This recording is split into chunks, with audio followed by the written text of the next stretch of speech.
वालेकुम dear students, आज हमारा फर्स्ट ईयर का चौथा लेक्चर है और ये जो लेक्चर है ये हमारे पास है प्रिसीजन एंड एक्यूरेसी के बारे में।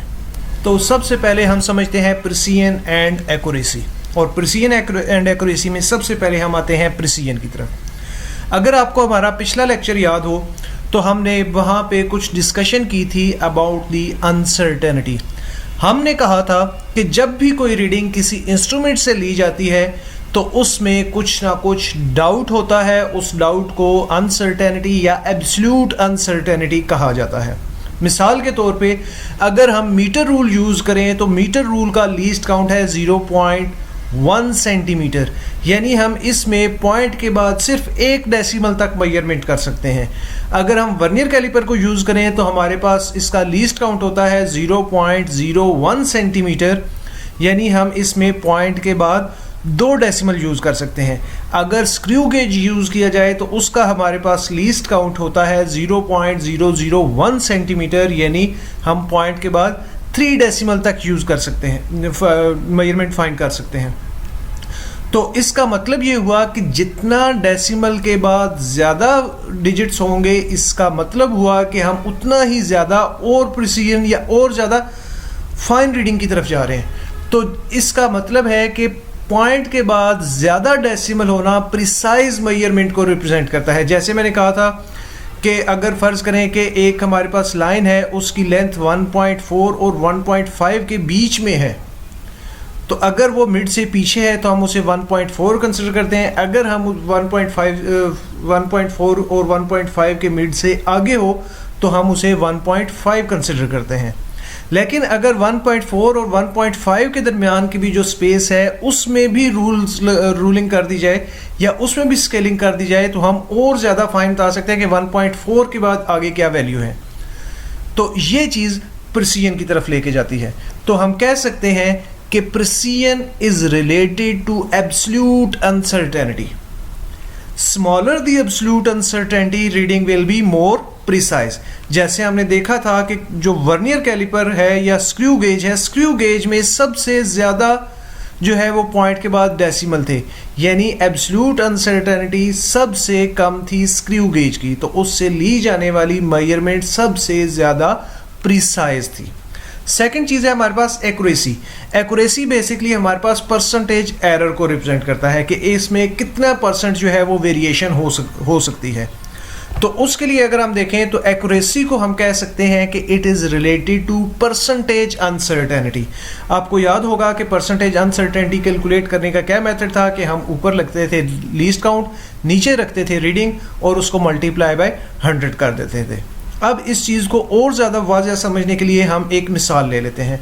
मिसाल के तौर पे हमारे पास 2 रीडिंग्स हैं।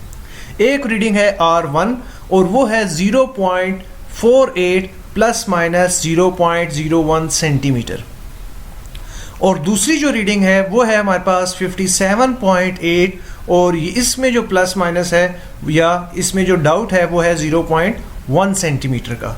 अब हम ये कैलकुलेट करना चाहते हैं कि कौन सी रीडिंग ज़्यादा प्रिसाइज है और कौन सी रीडिंग ज़्यादा एक्यूरेट है। तो हमें पता है कि जब हम प्रिसीजन की बात करते थे तो हम देखते थे एब्सोल्यूट अनसर्टेनिटी या लीस्ट काउंट को। तो रीडिंग 1 का जो लीस्ट काउंट था वो था 0.01 सेंटीमीटर, रीडिंग 2 का जो लीस्ट काउंट था वो था 0.1 सेंटीमीटर। तो 0.01 इज स्मॉलर वैल्यू। तो जितना लीस्ट काउंट या एब्सोल्यूट अनसर्टेनिटी स्मॉल होगी, रीडिंग ज़्यादा प्रिसाइज होगी। तो हम कह सकते हैं कि R1 is more precise reading. इसी तरह अगर हम दूसरी तरफ एक्यूरेसी की बात करें तो एक्यूरेसी के लिए हम हमेशा डिस्कस करते हैं परसेंटेज अनसर्टेनिटी को। अब यहाँ पे परसेंटेज अनसर्टेनिटी कैसे कैलकुलेट की जाएगी? हमारे पास सबसे पहले रीडिंग 1 के लिए लीस्ट काउंट को ऊपर रखेंगे यानी 0.01, डिवाइड करेंगे रीडिंग से यानी 0.48, मल्टीप्लाई बाय जब हम 100 करेंगे तो हमारे पास आंसर आ जाएगा 2.08%। इसी तरह सेकेंड रीडिंग की अगर हम परसेंटेज अनसर्टेनिटी कैलकुलेट करना चाहें तो उसका लीस्ट काउंट यानी 0.1 को हम ऊपर रखेंगे, रीडिंग यानी 57.8 को हम नीचे रखेंगे, मल्टीप्लाई बाय 100 करेंगे तो हमारे पास आंसर आ जाएगा 1.73%। अब हमने कहा था कि जितना कम एरर होगा यानी जितने कम परसेंटेज अनसर्टेनिटी होगी उतनी ही रीडिंग ज़्यादा एक्यूरेट होगी। इस वजह से हम कह सकते हैं कि जो हमारे पास R2 वाली रीडिंग है वो हमारे पास ज़्यादा एक्यूरेट होगी। नेक्स्ट हमारा जो टॉपिक है वो है इंडिकेटिंग अनसर्टेनिटीज़। तो इंडिकेटिंग अनसर्टेनिटीज़ स्टार्ट करने से पहले मैं आपको थोड़ा सा दोबारा रिवाइज करवा देता हूँ कि हमारी जो अनसर्टेनिटी थी उसकी 3 टाइप्स होती थी। सबसे पहली जो हमारी टाइप्स थी वो थी एब्सोल्यूट अनसर्टेनिटी, जिसको हम कहते थे लीस्ट काउंट। तो किसी भी रीडिंग में कम से कम जो डाउट होता था वो हमारे पास कितना होता था, वो हमारे पास लीस्ट काउंट के बराबर होता था और उसको हम कहते थे एब्सोल्यूट अनसर्टेनिटी। फिर अनसर्टेनिटी की जो सेकंड टाइप थी वो थी हमारे पास फ्रैक्शनल अनसर्टेनिटी।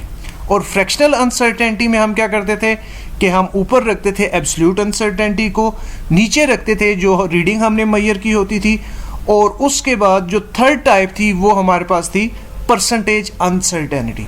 और परसेंटेज अनसर्टेनिटी कैलकुलेट करने के लिए हम ऊपर लीस्ट काउंट को रखते थे, नीचे हमारे पास रीडिंग होती थी और इसको हम मल्टीप्लाई बाय 100 कर देते थे। तो ये तो हमारे पास किसी भी एक रीडिंग जो हम डायरेक्ट इंस्ट्रूमेंट से मेजर करते थे उसमें अनसर्टेनिटी, फ्रैक्शनल अनसर्टेनिटी और परसेंटेज अनसर्टेनिटी मेजर करने का तरीका था। अब इस टॉपिक पे हमने क्या करना है कि मिसाल के तौर पे मैंने एक ऑब्जेक्ट है या एक रेक्टेंगल है उसकी एक लेंथ मेजर की और उसी रेक्टेंगल की मैंने विड्थ भी मेजर कर ली। अब लेंथ में भी लीस्ट काउंट की वजह से एक अनसर्टेनिटी आ गई, विड्थ में भी एक लीस्ट काउंट की वजह से अनसर्टेनिटी आ गई। अगर मैं इस रेक्टेंगल का पेरीमीटर या एरिया मालूम करूं तो उसमें भी कोई ना कोई डाउट होगा। अब इस रीडिंग में कितना डाउट होगा एरिया की या पेरीमीटर की, उसको हम कैलकुलेट करने के लिए ये चीज़ यूज़ करेंगे। इसी तरह अगर हमारे पास एक ऑब्जेक्ट है उसका हमने डिस्टेंस ट्रैवल करने का टाइम भी मेजर किया और उसका डिस्टेंस भी मेजर किया, जब हम दोनों की रेशो लेंगे तो हमारे पास स्पीड आ जाएगी। अब जो डिस्टेंस मेजर किया वो भी एक इंस्ट्रूमेंट से किया गया, उसका कोई लीस्ट काउंट होगा, उसमें कुछ ना कुछ डाउट होगा। और जो हमने टाइम मेजर किया वो किसी वॉच से मेजर किया, उसमें भी कोई ना कोई डाउट होगा। तो एज अ रिजल्ट हमारे पास जो आंसर आएगा स्पीड का, उसमें भी कोई ना कोई डाउट मौजूद होगा। तो ऐसे जो चीज़ें हैं ये हमें कैलकुलेट करने के लिए जो हमारे पास प्रोसीजर होगा वो हमारे पास इंडिकेटिंग अनसर्टेनिटी कहलाएगा। तो इंडिकेटिंग अनसर्टेनिटी को स्टार्ट करने से पहले हम देखते हैं कि बेसिक ऑपरेशंस कौन कौन से होते हैं। तो हमारे पास कुछ बेसिक ऑपरेशंस हैं जो कि किसी भी मैथमेटिकल कैलकुलेशन में यूज़ होते हैं, जिनमें सबसे पहला है हमारे पास एडिशन या सब्ट्रैक्शन। तो ये चीज़ मैं आपको पहले भी बता चुका हूँ कि एडिशन और सब्ट्रैक्शन सेम प्रोसेस है। हम सब्ट्रैक्शन को addition of a negative integer भी कह सकते हैं। तो इस वजह से जो रूल एडिशन का होगा वही रूल सब्ट्रैक्शन का भी होगा। हमारे पास जो नेक्स्ट प्रोसेस होता है वो कहलाता है मल्टीप्लिकेशन और डिवीजन। तो हमारे पास मल्टीप्लिकेशन के लिए और डिवीजन के लिए भी सेम रूल अप्लाई होगा। थर्ड जो हमारे पास प्रोसेस है वो है पावर या रूट। तो जैसे हमारे पास फ़र्ज़ करें कि एक ऑब्जेक्ट है उसका एरिया कैलकुलेट करना है या एक स्क्वायर का एरिया कैलकुलेट करना है, तो उसका हमारे पास एरिया होता है एल स्क्वायर। तो यहाँ पे लेंथ का स्क्वायर यानी पावर वाली चीज़ इन्वॉल्व हो रही है। और अगर हमारे पास एरिया मौजूद है और हमने उससे लेंथ कैलकुलेट करनी है तो फिर हमें एरिया का अंडर रूट लेना पड़ेगा। इसी तरह किसी जगह पे हमारे पास क्यूब होता है, किसी जगह पे क्यूब रूट होता है। तो ये हमारे पास हो गया पावर और रूट। हमारे पास जो नेक्स्ट है वो है टाइम मेजरिंग एक्सपेरिमेंट। आपने 10th में भी किया होगा कि जब सिंपल पेंडुलम का टाइम पीरियड हमने मेजर करना हो तो हम 10 या 20 वाइब्रेशंस के लिए टाइम पीरियड कैलकुलेट करते हैं। तो अगर 20 वाइब्रेशंस में टाइम पीरियड में जो है वो एक डाउट है ड्यू टू लीस्ट काउंट, तो एक वाइब्रेशन में कितना डाउट होगा ये कैलकुलेट करने के लिए भी हमारे पास रूल है। हमारे पास नेक्स्ट है कि अगर हम एक एक्सपेरिमेंट है वो कई बार रिपीट करते हैं और हर एक में कोई ना कोई डाउट है, तो जब हम एवरेज लेंगे तो उस एवरेज में कितना डाउट आएगा, ये हमारे पास बेसिकली 5 रूल्स हैं। तो इन 5 रूल्स 5 जो हमारे पास ऑपरेशंस हैं इनके लिए क्या क्या रूल्स हैं नेक्स्ट हम वो स्टडी करते हैं। तो रूल्स फॉर इंडिकेटिंग अनसर्टेनिटीज़। तो अनसर्टेनिटीज़ को इंडिकेट करने के लिए जो रूल है उसमें सबसे जो पहला रूल है वो हमारे पास एडिशन या सब्ट्रैक्शन का है।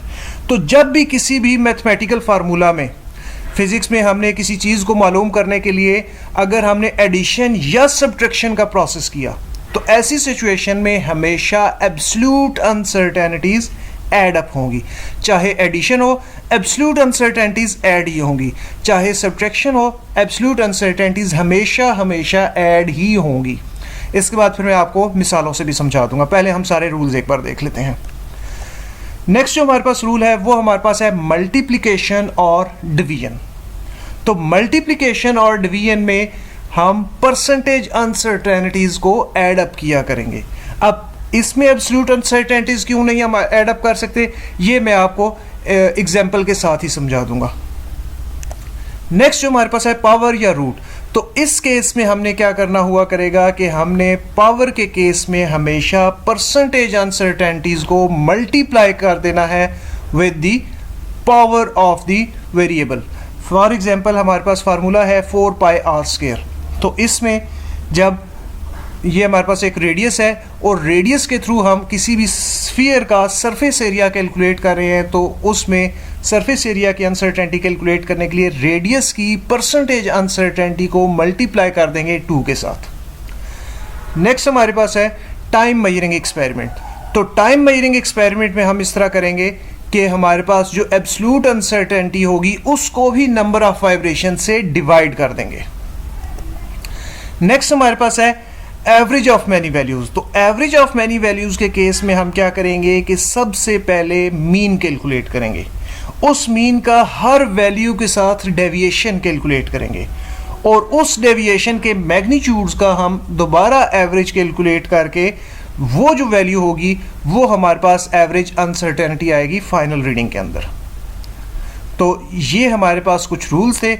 इन रूल्स के बाद अब हम आगे इनको मिसालों के साथ देख लेते हैं कि हमारे पास कौन सा मेथड किस तरह यूज़ होता है। अब हम रूल नंबर 1 को एग्जाम्पल के साथ समझते हैं। रूल नंबर 1 था हमारे पास कि एडिशन या सब्ट्रैक्शन के लिए अनसर्टेनिटी का रूल। तो वो हमारे पास इस तरह है कि हम मिसाल ले लेते हैं। हमारे पास एक रिंग है, इस रिंग का एक इंटरनल डायमीटर है और इस रिंग का एक एक्सटर्नल डायमीटर है। तो इंटरनल डायमीटर जब हमने मेजर किया तो वो था हमारे पास 24.0 और जिस इंस्ट्रूमेंट से मेजर किया उसका लीज काउंट था 0.1। तो इस रीडिंग में एब्सोल्यूट अनसर्टेनिटी होगी 0.1 सेंटीमीटर। तो अगर हम रीडिंग लिखना चाहें तो रीडिंग हम लिखेंगे D1 is equal to 24.0 plus minus 0.1 centimetre. और जब इसका एक्सटर्नल डायमीटर मेजर किया गया तो इसका एक्सटर्नल डायमीटर जो है वो हमारे पास आया 30.0। अगेन इंस्ट्रूमेंट सेम होने की वजह से इस रीडिंग में भी एब्सोल्यूट अनसर्टेनिटी 0.1 सेंटीमीटर होगी।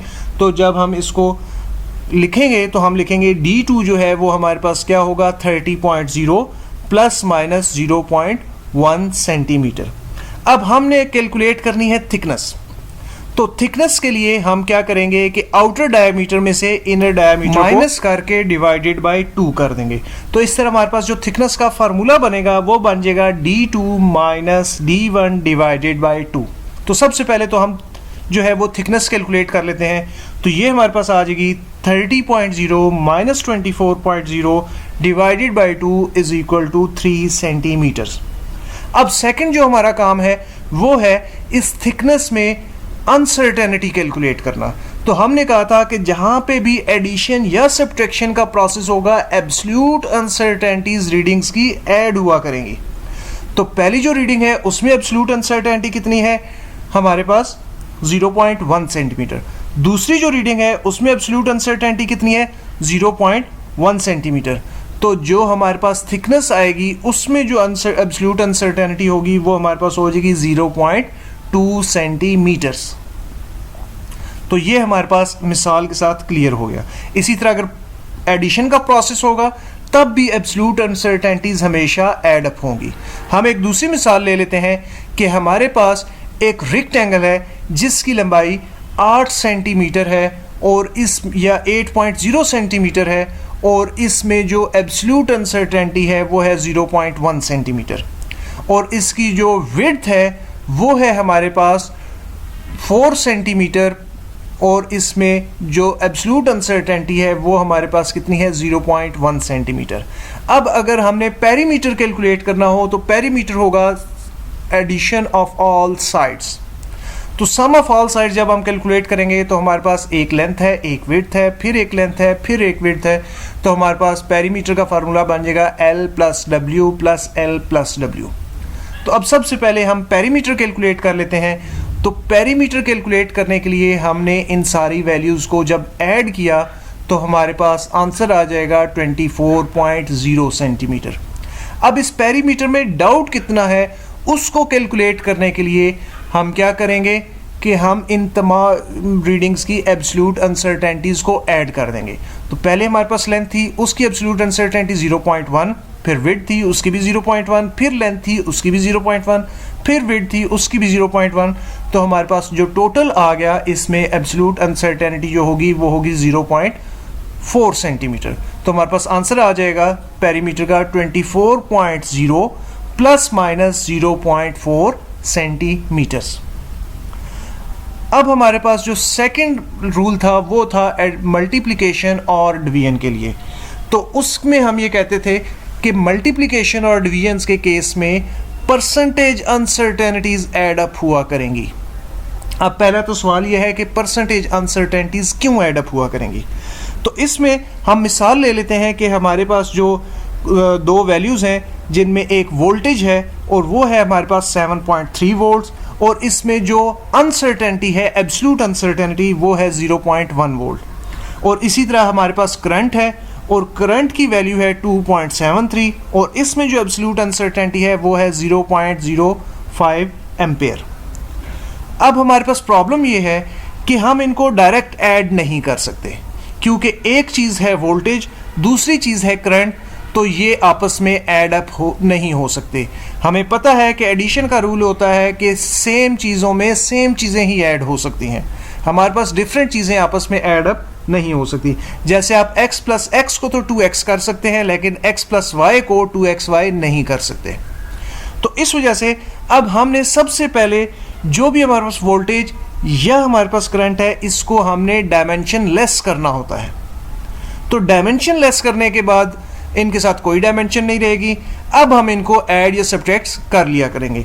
तो हम मिसाल को जो है और वाज़ह करते हैं कि हमारे पास वोल्टेज थी 7.3 वोल्ट्स और इसमें डाउट था 0.1 वोल्ट का, करंट था 2.73 एम्पेयर्स और इसमें जो डाउट है वो है 0.05 एम्पेयर्स। हमने कैलकुलेट करनी है रेजिस्टेंस विद अनसर्टेनिटी। तो सबसे पहले तो रेजिस्टेंस का फार्मूला लगाते हैं। रेजिस्टेंस का फार्मूला हमारे पास होगा V डिवाइडेड बाय I, और इसमें जब 7.3 divided by 2.73 is equal to 2.7 ohm आ जाएगा। अब हमने कैलकुलेट करना है इस 2.7 में कितना डाउट है। तो उसके लिए अब हम सबसे पहले परसेंटेज अनसर्टेनिटी इन V कैलकुलेट करेंगे। तो वो हमारे पास होगा 0.1 डिवाइडेड बाय 7.3 मल्टीप्लाई बाय 100। अब 0.1 के साथ भी यूनिट वोल्ट है और 7.3 के साथ भी यूनिट वोल्ट है, वोल्ट वोल्ट से कैंसिल हो जाएगा और हमारे पास आंसर आ जाएगा 1%। इसी तरह अब हम करंट के लिए भी कैलकुलेट करेंगे। तो जब हम करंट के लिए कैलकुलेट करेंगे तो हमारे पास आएगा I is equal to 0.05 divided by 2.73 multiply by 100। इसमें भी जो एम्पेयर होगा 0.05 के साथ वो कट जाएगा 2.273 के एम्पेयर के साथ। तो ये भी डायमेंशन लेस हो गया, यानी इसके साथ भी कोई यूनिट नहीं आएगी। तो इसका जो आंसर आएगा वो आएगा 2%। अब इन दोनों क्वांटिटीज़ के साथ कोई यूनिट नहीं रही, अब ये ऐड अप हो सकती हैं। जबकि एब्सोल्यूट अनसर्टेनिटीज होती तो इनके साथ यूनिट होती और यूनिट होने की वजह से ये ऐड अप नहीं हो सकती। तो जब हम इनको ऐड करेंगे तो 1% प्लस 2% इज इक्वल टू 3%। अब हमारे पास जो रेजिस्टेंस की वैल्यू आ गई वो हमारे पास आ गई 2.7 ohm with 3% of its value. तो अब 2.7 का 3% कैलकुलेट करने के लिए हम क्या करेंगे कि 2.7 को 3 से मल्टीप्लाई करके डिवाइडेड बाय 100 कर देंगे। याद रखिएगा जो आपके पास परसेंट है ये बेसिकली दो अल्फाज का मजमुआ है, पर और सेनेट। पर कहते हैं डिवाइड को और सेनेट कहते हैं 100 को। तो हमारे पास इस वजह से जो परसेंटेज निकालने का तरीका होगा एक ख़ास वैल्यू की, तो उसके लिए हम क्या करेंगे कि अगर फ़र्ज़ करें कि हमने एक 2.7 का 3% निकालना है, तो हम 2.7 मल्टीप्लाई बाई 3 डिवाइडेड बाई 100 कर देंगे, तो हमारे पास आंसर आ जाएगा 0.08। और क्योंकि 2.7 के साथ यूनिट ओहम थी, तो अब आंसर में भी अगेन यूनिट ओहम आ जाएगी। तो हमारे पास जो रेजिस्टेंस की वैल्यू विद अनसर्टेनिटी हुई वो हुई 2.7 प्लस माइनस 0.08 ओहम्स। हमारा जो थर्ड प्रोसेस था वो था पावर या रूट लेना। तो उसके लिए हम क्या करते थे, उसके लिए हमने रूल डिफाइन किया था कि पावर के केस में पावर को मल्टीप्लाई किया जाता है विद परसेंटेज अनसर्टेनिटी। अब इसमें भी परसेंटेज बेसिकली इस वजह से ली जाती है कि मिसाल के तौर पे अगर हमने एरिया ऑफ सिलेंडर या वॉल्यूम ऑफ सिलेंडर कैलकुलेट करना हो, तो एरिया ऑफ सिलेंडर जो होता है वो हमारे पास होता है 2πr_l, और इसी तरह जो वॉल्यूम ऑफ सिलेंडर होता है वो हमारे पास होता है πr²l। तो इसमें भी दो डिफरेंट यूनिट हो सकती हैं। इस वक्त तो यहाँ पे इनकी डायमेंशन सेम है, लेकिन ऐसा भी हो सकता है कि डायमेंशंस डिफरेंट हो। मिसाल के तौर पे हम s = ½ GT² लेते हैं, तो इसमें अब t के ऊपर स्क्वायर आ रहा है, साथ g आ रहा है, इन दोनों की यूनिट सेम नहीं है। तो इसी वजह से हम यहाँ पे भी हमेशा एब्सोल्यूट अनसर्टेनिटीज को मल्टीप्लाई किया करेंगे with the power of the factor. तो अब हम यहाँ पे एक मिसाल लेते हैं कि हमारे पास एक स्फीयर है, और उस स्फीयर का जो रेडियस है वो हमारे पास है 2.25 सेंटीमीटर्स, और जो रेडियर मैयर किया गया रेडियस, इसमें जो डाउट है वो है 0.01 सेंटीमीटर का। तो अगेन हमारे पास सेम प्रोसीजर होगा। सबसे पहले हम वॉल्यूम कैलकुलेट करेंगे। वॉल्यूम कैलकुलेट करने के लिए हमने किया 4/3, पाई की जगह किया 3.14, और r क्यूब में r की जगह हमने पुट कर दिया 2.25 और इसका क्यूब लिया। हमारे पास आंसर आ गया 47.7 सेंटीमीटर क्यूब। अब हमने नेक्स्ट काम ये कैलकुलेट करना है कि हमने रेडियस की अनसर्टेनिटी कैलकुलेट करनी है। तो रेडियस की अनसर्टेनिटी जो होगी वो होगी रेडियस की absolute uncertainty divide by radius की रीडिंग मल्टीप्लाई बाय 100। तो अब हमारे पास यहाँ से आंसर आ जाएगा 0.4%। अब हम देख रहे हैं कि इसमें जो r है इसके ऊपर स्क्वायर था, तो इस वजह से power is multiplied with the percentage uncertainty, जो कि हमारे पास आंसर आ जाएगा 1.2%। और अब हमने 47.7 का 1.2% निकालना है, तो कैसे निकालेंगे? जैसे कि मैंने पहले बताया कि वैल्यू को इससे मल्टीप्लाई कर देंगे। तो वैल्यू थी हमारे पास वॉल्यूम की 47.7 और इसको मल्टीप्लाई किया 1.2 और आगे परसेंट, तो पर की वजह से डिवाइड बाय 100 कर दिया। तो हमारे पास आंसर आ गया 0.6 सेंटीमीटर क्यूब। तो हमारे पास जो वॉल्यूम विद अनसर्टेनिटी हो जाएगा वो हो जाएगा 47। नेक्स्ट हमारे पास है uncertainty in time measuring experiment. तो जैसा कि मैंने मिसाल दी थी कि हम एक टाइम पीरियड पेंडुलम का मेजर करना चाह रहे हैं, तो वो हम कैसे करेंगे कि उसकी कई वाइब्रेशंस के लिए कैलकुलेट करेंगे। तो मिसाल के तौर पे मैंने पेंडुलम की 30 वाइब्रेशंस के लिए जो टाइम पीरियड कैलकुलेट किया या टाइम कैलकुलेट किया वो है 54.6 सेकेंड। अब 30 वाइब्रेशंस में जो डाउट आया वो लीस्ट काउंट की वजह से आया स्टॉप वाच के 0.1 सेकेंड। तो 30 वाइब्रेशंस में 0.1 सेकेंड का डाउट है, 1 वाइब्रेशन में कितना हो जाएगा, इसी तरह डिवाइडेड बाय 30 कर देंगे। तो सबसे पहले हम टाइम पीरियड कैलकुलेट कर लेते हैं, जो क्या है 54.6 डिवाइड बाय 30। तो हमारे पास इसकी वैल्यू आ गई 1.82 सेकेंड्स। अब हमने इस टाइम में जो है वो अनसर्टेनिटी कैलकुलेट करनी है, तो उसमें जो लीस्ट काउंट था उसको भी नंबर ऑफ वाइब्रेशन से डिवाइड कर देंगे।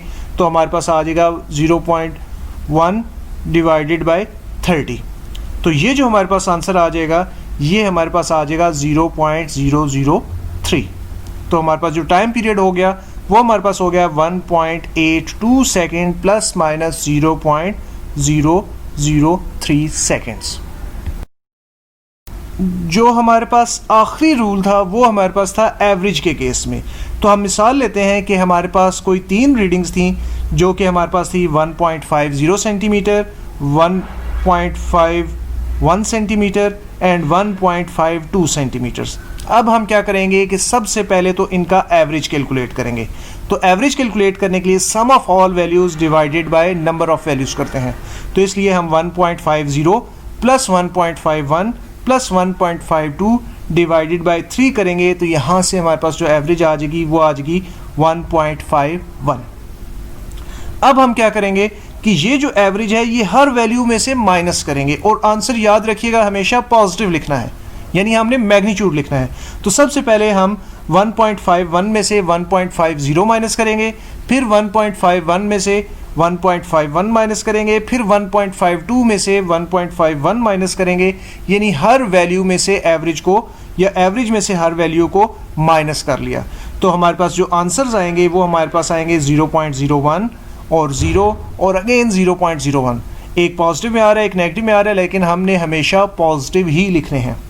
तो अब हम क्या करेंगे कि इसको दोबारा एवरेज लेंगे। ये जो हमारे पास तीन वैल्यूज आएंगे ये हैं 0.01 और 0 और 0.01, इन तीनों को ऐड अप करके हम दोबारा जो है इसकी एवरेज लेंगे तो हमारे पास आ जाएगा 0.01 plus 0 plus 0.01 divided by 3 is equal to 0.0067। तो इसको राउंड ऑफ करके 3 डिजिट्स तक ही कर लेते हैं तो हमारे पास आ जाएगा 0.007। तो यहाँ से हमारे पास जो एवरेज की वैल्यू आ गई वो हमारे पास आ गई 1.51 प्लस माइनस 0.006 या 0.007। तो यहाँ पे हमारा टॉपिक आज का कंप्लीट होता है। इंशाल्लाह जल्द ही आपके साथ मिलेंगे दोबारा एक नए लेक्चर के साथ। काइंडली जो भी आप लेक्चर सुनते हैं अगर आपको पसंद आता है तो लाजमी अपने दोस्तों के साथ शेयर कीजिएगा। नेक्स्ट लेक्चर तक के लिए अल्लाह हाफिज़ वमा अलैना इल्लल बलाग।